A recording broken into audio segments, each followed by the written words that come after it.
It's been 6 months since the attack on Pearl Harbor, and so far the war has been triumphant for the Empire of Japan. They had achieved a string of victories across the Pacific and had captured many resource-rich territories. However, Japan still found herself in a difficult position. Despite all of their successes, their biggest opponent, the United States, had yet to show any signs of surrendering. This was worrisome. Japan needed to end the war quickly before the US, with its mighty industrial strength, ultimately defeated them. So what Japan needed was to win a decisive battle, one that would demoralize the Americans and finally bring them to the negotiating table.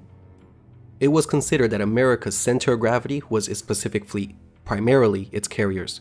Destroy this and you destroy their will to continue the war. Therefore, the only chance Japan had of winning this war was if the American carrier fleet was destroyed. But the question was, how to provoke the carriers from leaving its safe base at Pearl Harbor? The answer, attack an objective the Americans wouldn't relinquish without a fight. And after much debate, it was decided that Midway would be that objective.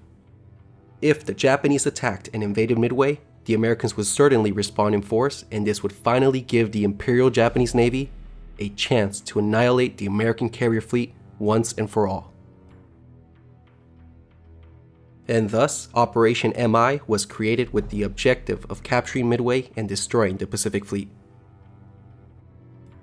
The Japanese premised their plan on achieving surprise, and therefore would have to make the 3,000-mile voyage on radio silence. Also, they were to disperse their forces in order to avoid detection and mask their intentions.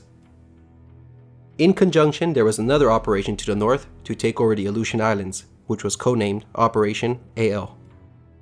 And so on the early hours of June 4th, all the forces were in position to attack a small, tiny atoll in the Central Pacific.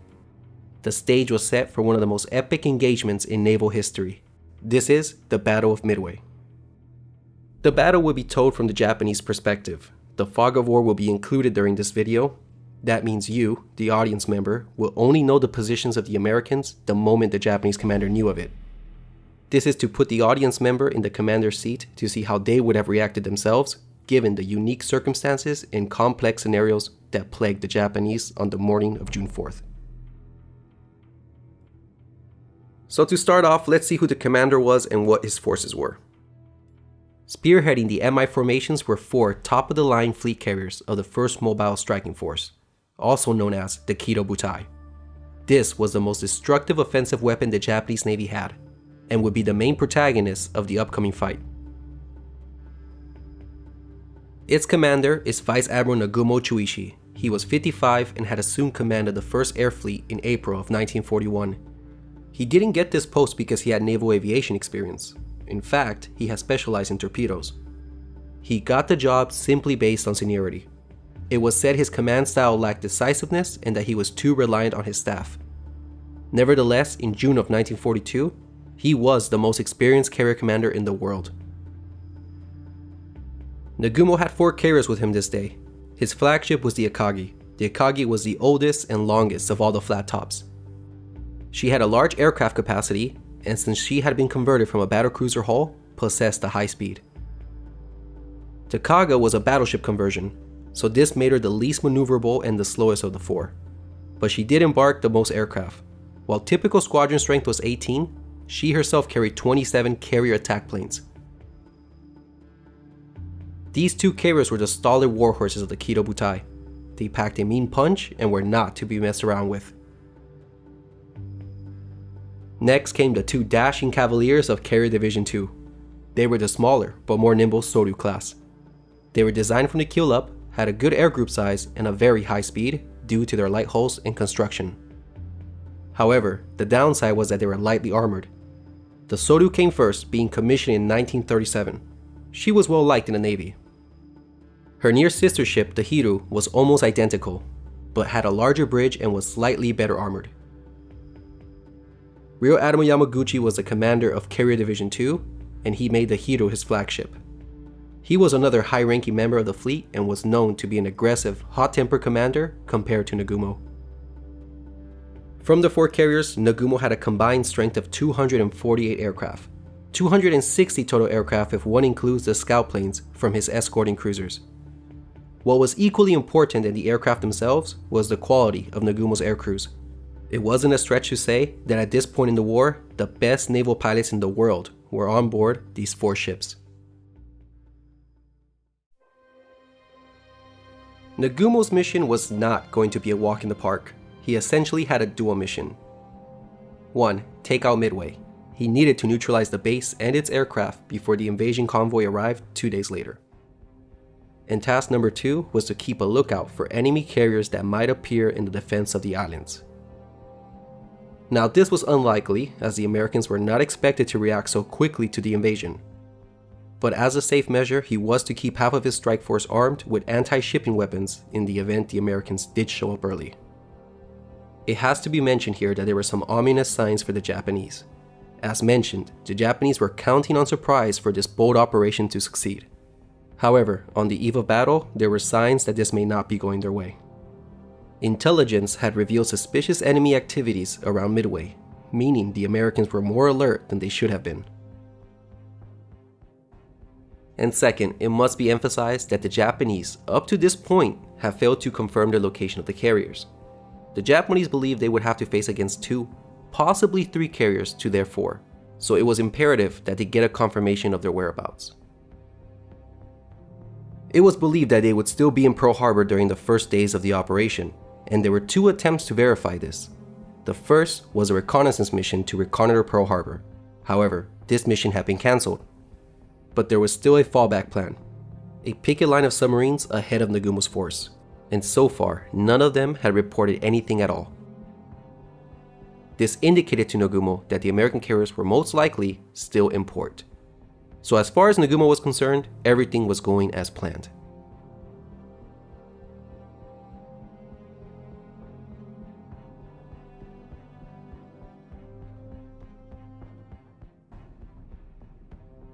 Dawn, June 4th. Compared to the scattered cloud cover to the northeast, the Kido Butai found itself under low but light cumulus clouds.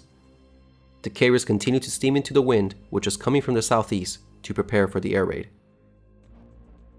At 0430, a strike of 108 aircraft was launched against Midway. All of these planes were launched in just 10 minutes, a testament to the skill and training of the Japanese pilots. Leading the strike was Lieutenant Tomonaga Joichi. He was a veteran of the air war over China, but this would be his first combat sortie against the Americans. Nagumo had to keep the other half of his planes in reserve in case American carriers appeared. The pilots in this group were the A-Team, the best the Kido Butai had to offer.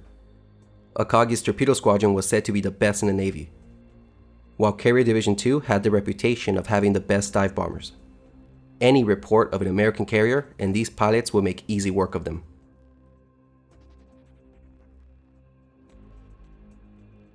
At the same time of the launch of the Midway strike group, reconnaissance planes were sent out from the escorting cruisers. The search consisted of 7 lines, 6 of which stretched out to 300 miles. Clearly, with only 7 planes to cover more than 176,000 square miles, the search effort can be considered half-hearted, perhaps even negligent. But in Nagumo's defense, it must be reminded that this was a precautionary air search. Simply put, Nagumo and his staff were convinced that no enemy carriers would appear this early into the battle.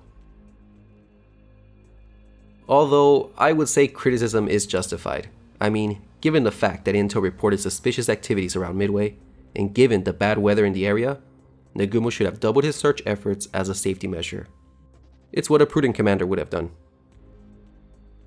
Anyway, the launch of the search planes went well, except that the launching of float plane number 4 from the cruiser Tone was delayed for 30 minutes.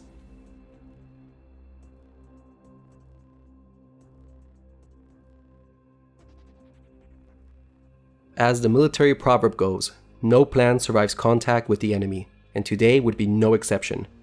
The operation officially began to unravel at 0532.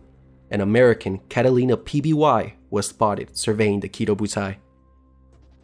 Damn, Nagumo had been spotted, meaning surprise had been lost. This meant that the Americans would be able to get their land-based aircraft airborne before his strike arrived.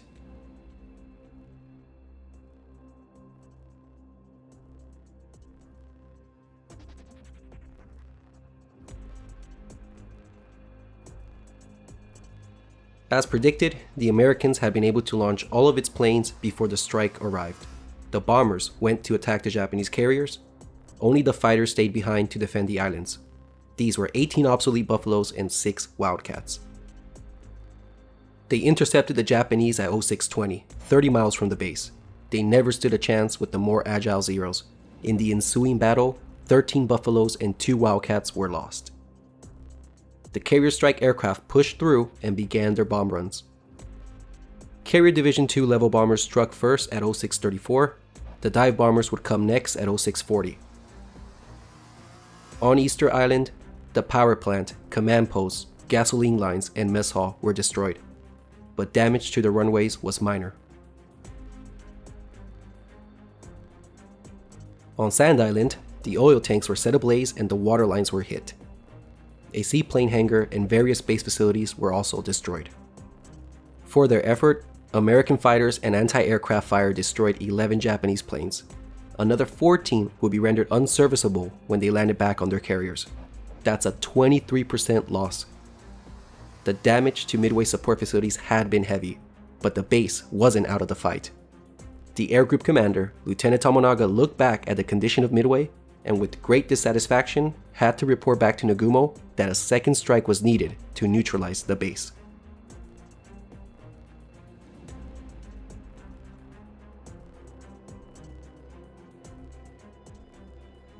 What follows next is a series of complicated events and situations happening to both the Kido Butai and on board Nagumo's headquarters. So I'll tackle them separately, starting with the initial airstrikes against the Kido Butai.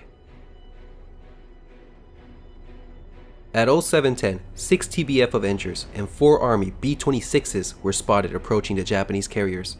This would be the first of 4 separate attacks from Midway base aircraft that would harass them throughout the early morning. Over 30 fighters were sent to destroy the 10 American warplanes. The Avengers selected the Hiru. Zero swarmed over them, and one by one, the torpedo bombers were shot down. Only 2 were able to launch at the Hiru, but from extreme range, and they missed. The 4 B-26s, which had been modified to carry torpedoes, went for the Akagi. Only 2 were able to launch, but they both missed. The real danger was posed by the last B-26. The damaged bomber made no attempt to pull out of its attack. Instead, it headed directly for Akagi's bridge. Nagumo and his staff saw this and were shocked. The Americans were not supposed to show this kind of bravery. The bomber pressed on and at last minute, narrowly missed the bridge and crashed into the sea. His suicide attack had failed, but surely it had given Nagumo and his staff one hell of a scare. Despite the bravery and determination, the attack had failed to achieve a single hit. 5 Avengers and 2 Marauders had been shot down. The Japanese lost 2 Zeros. Half an hour later, at 0753, a new force was spotted approaching the mobile force. 16 Marine Corps Dauntless dive bombers. 9 Zeros set out to destroy them. The dive bombers pressed on and went for the Hiru. Instead of going for a steep dive, ensuring accuracy, these planes conducted a glide bombing attack. They were clearly inexperienced pilots if this was their way of attacking. They managed to bracket the Hiru with some near misses, but ultimately no hits were scored. They lost half of their squadron, leaving only 8 survivors to return to Midway. The Japanese lost only 1 Zero. And shortly after that attack, 15 Army B-17s attacked from 20,000 feet. At this altitude, the B-17s were immune to the anti-aircraft fire below them. However, this also greatly diminished their accuracy. They went after the Soru, Hiru, and Akagi, but the carriers below them had more than enough time to conduct evasive maneuvers and avoid the bombs. There were no losses on either sides and no hits were scored. Only near misses on the Soru and Hiru caused any alarm. A remarkable set of photographs were taken at this moment. Here's the Hiru dodging a couple of very near misses. Note the 3 fighters of Combat Air Patrol on their flight deck. Here we got the Akagi, Nagumo's flagship, while under attack. Easily noticeable is the red rising sun painted on the deck. And the third picture shows the Soru. She's conducting a tight turn to starboard to avoid being hit. Carrier doctrine and flight deck operations need to be commented on here. During attacks, the main priority was obviously the defense of the carriers. This came in three forms: anti-aircraft fire, combat air patrol, and evasive maneuvers. Japanese anti-aircraft fire capabilities were very weak, so could not be counted on. So this left fighter cover and evasive maneuvers as the main forms of defense for Nagumo's force. There was a downside though. One, due to the evasive maneuvers that require wild and violent turns, it was obviously dangerous to spot or launch a squadron of aircraft while being bombed. So let's say you wanted to launch an airstrike, but then you found yourself under attack. It would actually be better to wait until the attack was over to then fly off for strike. And second point, as these pictures show, Japanese flight decks had to be kept clear anyways during air attacks for the replenishment of their own fighters. And this was rather frequent since the Zero had about 7 seconds of cannon ammunition. Fighters were given priority because they did after all provide the most effective measure of defense. Hence, the only activity you would see during attacks was the recovery, replenishment, and relaunching of these small packets of fighters. 3 at a time, sometimes 6 at a time. In other words, and the point I'm trying to drive in here was that, as a general rule, you couldn't launch a strike while under attack. So let's just say hypothetically that at this moment Nagumo wanted to send a strike. It was prudent to just wait until the attack was over, maybe 15-20 minutes, and then launch his aircraft. So maybe these attacks aren't being accurate or deadly, but they are hindering flight operations. Keep this in mind as you will see the fateful consequences of it. Midway's final attack came at 0827. 11 old Marine Corps Vindicator dive bombers arrived from the southeast. These were obsolete bombers and they wisely decided not to go for the formidably defended carriers. Instead, they selected the battleship Haruna as their target. There were 11 fighters on combat air patrol to oppose them. The Americans persisted and made their dives on the Haruna, but once again, none of them scored a hit. 2 Vindicators were lost during the attack. And, in the midst of all of this, a submarine had been spotted, and at 0825 it fired a torpedo at the battleship Kirishima. The battleship dodged it by turning to port, and the destroyer Arashi was detached and sent in pursuit to chase down the submarine. As you can see, this had all been a narrow escape for the Japanese. These series of close calls surely had everyone on the edge of their seats. Although the Japanese were impressed by the determination of the attacks, they were not impressed by the skills of these pilots. Despite 52 planes being dedicated to the attack, not a single hit was achieved on the Japanese. The biggest success these attacks had was that it had kept the Japanese off balance from 0700 to 0830, which, as we will see, was a critical time for Nagumo.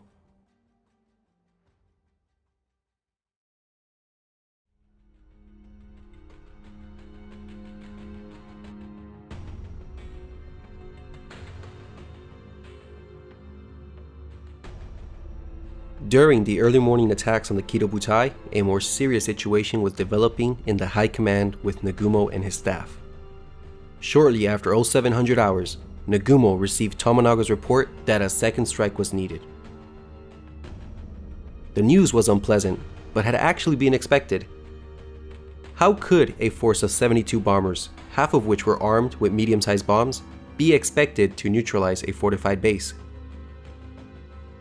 He could allow Tomonaga's flight to return, refuel and rearm, and then send them back. But of course, this would take hours to complete, allowing the Americans to lick their wounds and reform their defense. This would contribute further casualties. Or alternatively, he could strike the Americans while they were still down. He could use his reserve aircraft, who at the moment stood idly by doing nothing. But these were exclusively off the table because Yamamoto had ordered them to be reserved in case of an enemy carrier task force appearing. But surely, Yamamoto wasn't expecting Nagumo to fight an entire battle with only half his strength. I mean, come on, this was tantamount to making Nagumo fight this entire battle with one arm tied behind his back. And this right here had been the fault in the whole Midway plan. There simply weren't enough planes. There weren't enough planes to do the dual mission. to both attack Midway and to keep a reserve in case enemy carriers appeared.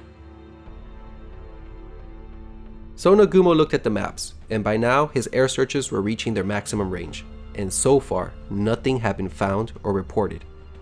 So why not use these planes for the second strike? And let's not forget that at this moment a Maverick plane from Midway had just tried to suicide crash into his bridge. Midway was clearly still a threat, and as long as his airbase was operational, it posed a danger to his carriers. This is what probably prompted Nagumo's consequent decision. Midway had to be neutralized. Thus, at 07:15, Nagumo went against Yamamoto's orders and ordered the rearmament of his reserve aircraft. The rearmament process began in the hangars below. Torpedoes were removed and land bombs installed. The dive bombers weren't affected by this because they were armed once they had been spotted on the flight decks. So in reality, this chaotic, fast-paced rearming process was happening only in the hangars of the 1st Carrier Division. All in all, this process was going to take about an hour and a half to complete. Then, 30 minutes into the rearmament process, at 07:45, Nagumo received a report. That Tone plane, the one that had been delayed, ran across an American force. Sight what appears to be 10 enemy surface units. Nagumo was stunned. He quickly cancelled and reversed the rearmament order and took stock of the situation. It will basically boil down to two options for him. Send an immediate strike right now, or send a strike after Tomonaga's planes were recovered. This is what is most commonly known as Nagumo's dilemma. So I will ask the viewer to put themselves in Nagumo's shoes for a while to better understand his conundrum. And I'll let you know, it's not as simple as it looks. Many factors have to be considered. Keep in mind that you would have had only 15 minutes to decide on the correct course of action. So let's first dive into the aggressive option, which is attacking immediately. Okay, first off, the sighting didn't even make sense. Based on the location, Tone No. 4 plane was never supposed to come across it. Either he wasn't where he was supposed to be, or the task force location was incorrect. This brings up the composition factor. It was unknown. What did 10 ships mean? It could be a carrier task force, or they could simply be auxiliary ships. Nagumo didn't know, and this was unsettling. What if he sends a strike and the sighting proved to be just destroyers or support ships? This had actually happened to Admiral Takagi a month earlier in the Battle of Coral Sea. Nagumo did not want a repeat of that mistake. But there were two additional alarming clues about the sighting. Why was there a force 240 miles northeast of Midway? There would be no reason for a force to be in this location unless it contained a carrier. And if it was a carrier, it would be in a prime position to unleash an attack on the Japanese's flank. And more importantly, why was it steering into the wind? As it was known, it was procedure for aircraft carriers to steam into the wind when launching their aircraft. Nagumo and his staff apparently saw the validity of these two clues, but in the end came to the conclusion that it was most likely just a surface force. Second, the rearmament process wasn't as devastating as many believe. The Val dive bombers weren't affected by this, only the Kates. 34 had been armed with torpedoes, but now only 19 were ready. 15 had been switched to land bombs. So instead of having a full strike complement of 78 planes, he now only had 64 planes properly armed. Although that's only a difference of 15. 64 planes were more than enough to sink any task force encountered. And here's the third factor, time. Nagumo was restricted on time because Tomonaga's force would soon be arriving at about 08:15 and they would be low on fuel, meaning they had to be landed quickly unless they were forced to ditch at sea. This was the worst timing ever for Nagumo. Japanese flight decks were restricted in that they could only do one operation at a time. They could either launch, recover, or spot aircraft. Thus, Nagumo had to decide, either launch his counterstrike now or recover the Midway strike. The fuel situation was troubling. If he didn't want to lose any more planes through ditching, he needed to finish the recovery by 08:45 the latest. Why 08:45? Well, let's take a look and work backwards to calculate the time constraints. It's 07:45 now. Tomonaga's planes had enough fuel to fly overhead until about 0915. It would take 20 to 30 minutes to land them. That makes 0845 the threshold. You better finish your launching process by this time or else start losing aircraft by ditching. This leaves Nagumo with an hour of leeway, and it took about 45 minutes to spot and launch an airstrike. So if he wants to take this opportunity to launch an attack with what he's got, he can. But he would have to start the process by 0800 the latest. Thus, this is the 15-minute window Nagumo got to make a decision. Geez, talk about being under pressure, huh? Was an attack feasible? Yes, it was. It would be a tight squeeze, but if he began now, by 0800, by 0845 his counterstrike would have taken off and Tomonaga's planes, who would be flying on fumes at this point, would then land. However, scratch that hypothetical because at 0753, the Kido Butai came under attack by those dive bombers. Theoretically, he could still launch a strike while under attack, although this was rarely done in combat and it was extremely risky. But one thing was for sure, that 45-minute launching process would have definitely stretched out closer to the length of an hour. As a result, the possibility of Tomonaga's air group having to commit a mass ditch would become likely. Disposing of perhaps dozens of aircraft at the start of a battle was unthinkable.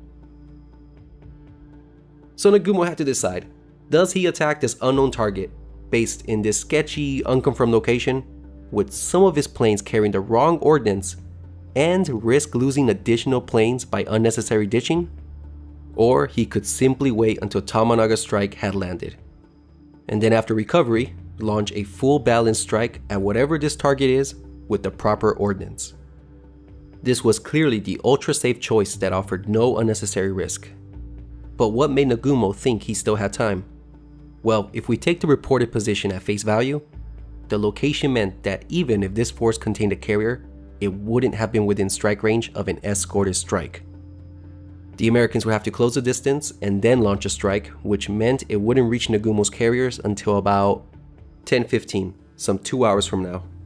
Thus, Nagumo would have the time to launch his own counterstrike before he himself was reached. So I asked the viewer to press pause and consider the options. Honestly, with all this information at hand, what would you have done?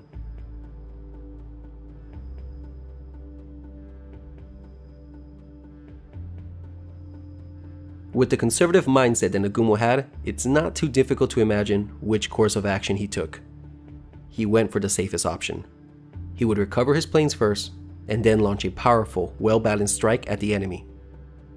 Nagumo opted for this choice because it promised mass and coordination over anything else. For as much as Nagumo has been criticized, his decision was doctrinal. If any other Japanese commander had been in his place, they would have also made the same decision.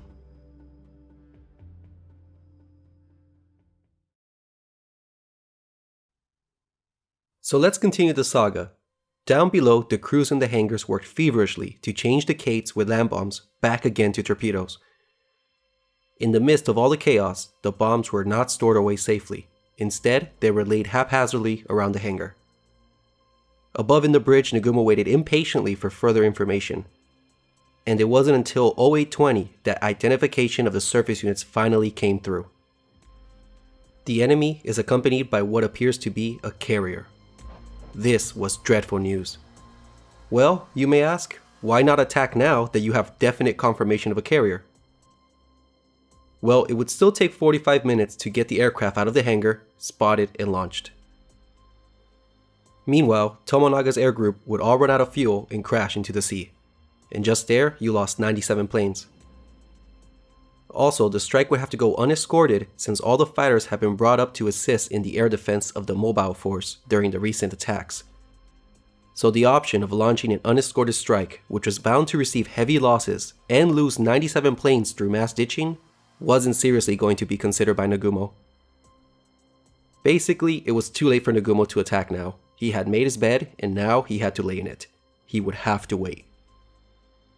Thankfully for him, the last morning attacks died down by 0837. The Kido Butai finally got a break from all the morning attacks and could now begin recovering the aircraft.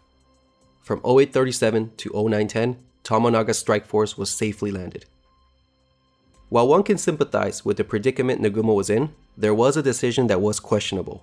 The Kido Butai changed course to the northeast after recovering the airstrike. Why? This was not necessary.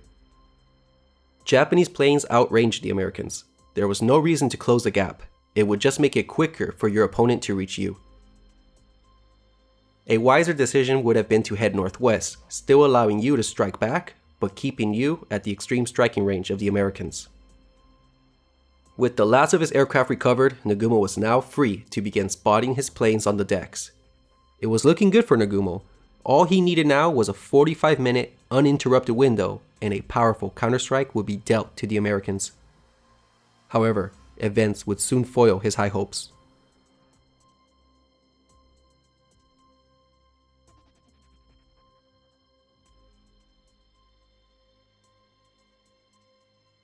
Off to the north, enemy aircraft were spotted. Damn, instead of preparing to launch his strike, Nagumo would now be forced into evasive maneuvers and focus on protecting his carriers from the forthcoming assault. These 15 Devastator torpedo bombers were coming in and with no escorts. They would be easy prey for the 30 fighters that were protecting the mobile force. The 4 carriers turned to port to present their stern to the incoming attackers. What followed next was a stern pursuit, which put the Devastators at a disadvantage because of their slow speed. They could barely break 100 knots while carrying their ordnance. The fighters swarmed over them with impunity and they were cut to pieces. 2/3 were intercepted before they were even close to making their run-ins. Only 3 got close enough to threaten the Soru, but ultimately only one, just one of the 15, was able to launch its torpedo. However, not only did his torpedo miss, but the pilot was shot down himself. The attack had lasted about 15 minutes. Although the Japanese probably didn't know it at the moment, they had just destroyed an entire squadron, and there were no hits to stand for it. There would only be one survivor of the 30 aircrew who participated in this heroic attack.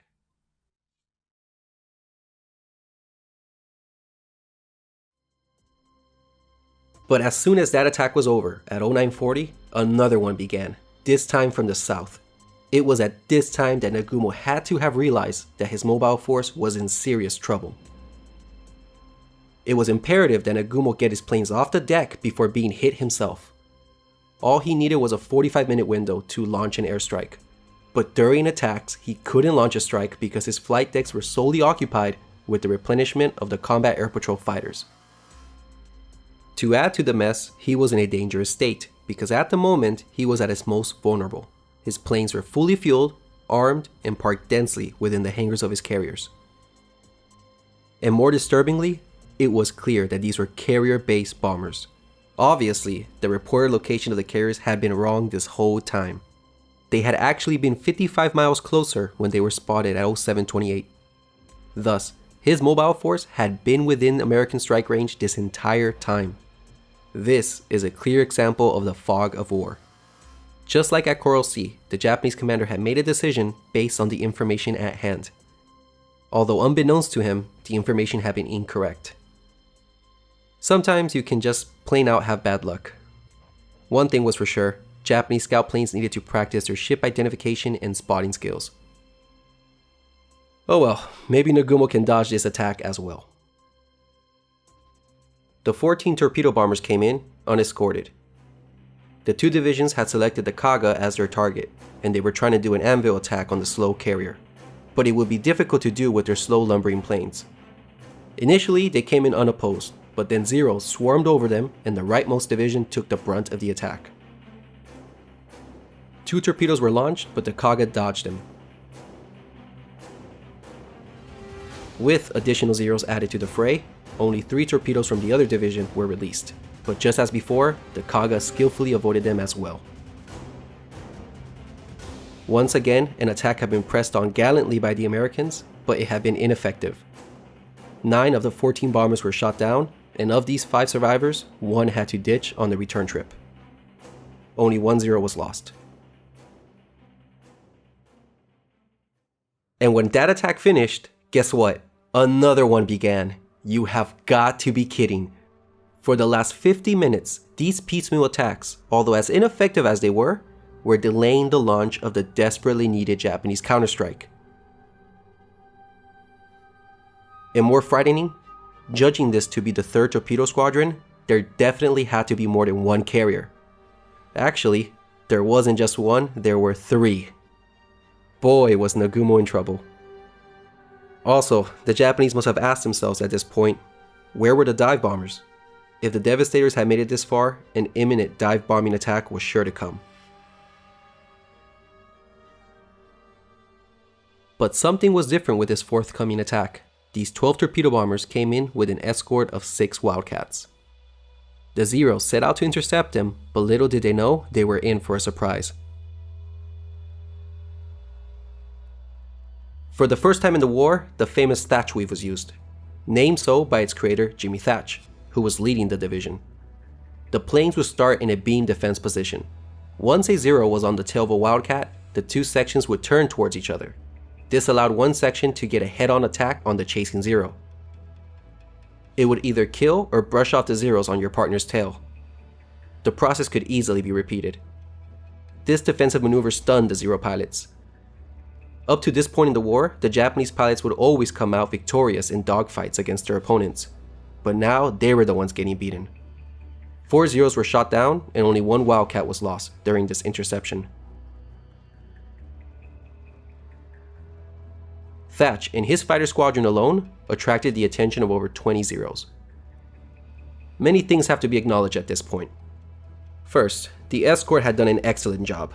11 of the 12 Devastators were actually able to push through for their run-ins, and this posed a considerable threat to the carriers. This caused the remaining Zeros, who were looking out for any nearby dive bombers, to descend from their high altitude patrols to shoot down these intruders. Therefore, as we can see, the northeast sector became a magnet, sucking in all the fighters on combat air patrol. Disturbingly, this had the effect of leaving the carriers with no overhead protection. What we are seeing here is a dangerous example of target fixation. All eyes were glued on this developing threat that the situational awareness, that is, keeping a lookout for any other threats, was forgotten. This was leaving the Kido Butai in a vulnerable state.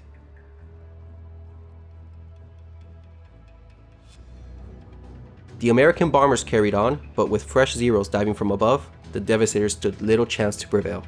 The same story played out, and over half were shot down. Eventually, only 5 would end up launching at the Hiru, but the Japanese carrier successfully avoided them. The end result would be that 10 of the 12 torpedo bombers were lost, and 1 of their 4 escorts for no hits. This last torpedo attack probably accounted for about 7 fighters.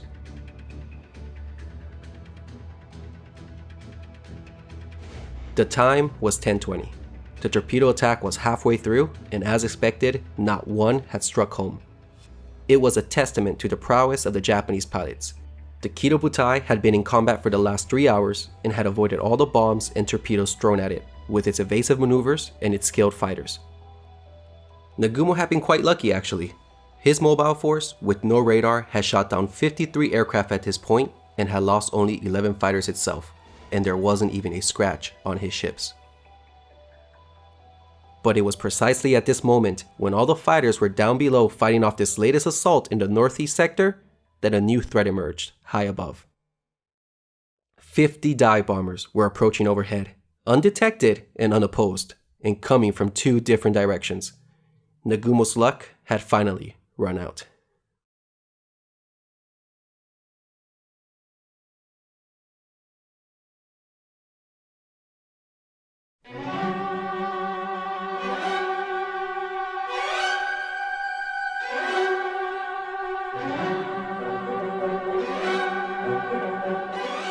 The Kido Butai had never been faced with defeat before. In the previous 6 months, they had ruled the seas. They had sunk 5 capital ships, a light carrier, 2 cruisers, and half a dozen destroyers. But now, their unbroken string of victories would come to an end. These dive bombers weren't rookies like the Midway base bombers. These were the A-team of the Pacific Fleet, and with no opposition, the result would be deadly. From the south came 2 squadrons, and they all teamed up on 1 carrier, the enormous Kaga. 30 dive bombers began their steep dives from 19,000 feet. the Kaga was practically taken by surprise and she received 4 hits. One of which landed on the bridge, killing the captain and his staff. The planes, being fully fueled and armed inside the hangar, ignited, causing a chain of secondary explosions. She quickly became an inferno. The Soru was attacked by 13 dive bombers. 3 bombs were placed evenly along the center of her flight deck. All her hangars were hit, and just like the Kaga, the bombs set off a chain of explosions inside the ship. Fires immediately engulfed the carrier.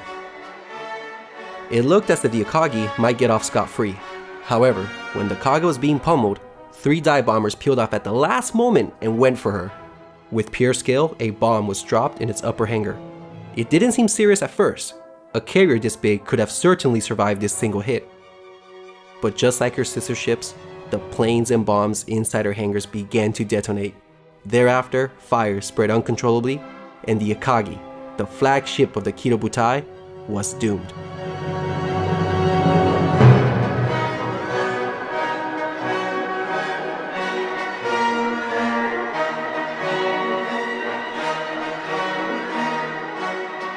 In less than 5 minutes, history had changed. The powerful Kido Butai had been wrecked. Only one had been able to escape destruction, the Hiru. The outcome of the battle now rested upon the shoulders of the Hiru and her elite pilots.